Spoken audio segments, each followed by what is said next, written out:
ইউরোপে একটা সময় রাজত্ব করেছেন পর্তুগিজ সুপারস্টার ক্রিস্টিয়ানো রোনালদো।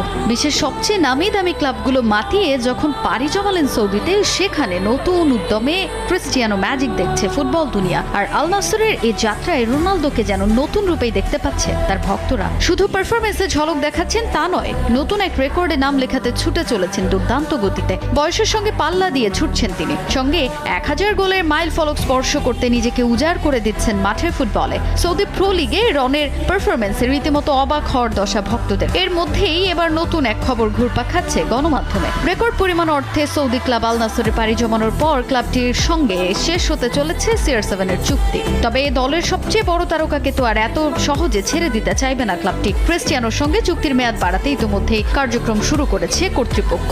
সেই আলোচনা নাকি ইতোমধ্যেই বেশ অগ্রসর হয়েছে, এমন খবর প্রকাশ করেছে বেশ কিছু ইউরোপিয়ান গণমাধ্যম। সেক্ষেত্রে মোটা অঙ্ক গুনতে হবে আল নাসরকে। টাকার পরিমাণ শুনলে যে কারো চোখ চরক গাছ হবে। বার্ষিক 200 মিলিয়ন ইউরোর বিনিময়ে চুক্তি নবায়নে নাকি সম্মত হয়েছেন পর্তুগিজ সুপারস্টার। বার্ষিক 200 মিলিয়ন ইউরোতে সৌদি ক্লাবটির সঙ্গে চুক্তির মেয়াদ বাড়লে সেক্ষেত্রে রোনালদোর প্রতি মাসে আয়ের পরিমাণ দাঁড়াবে প্রায় 17 মিলিয়ন ইউরো। সপ্তাহের হিসেবে তা দাঁড়ায় প্রায় 4 মিলিয়ন ইউরো। দিন, ঘন্টা কিংবা সেকেন্ডের হিসেবে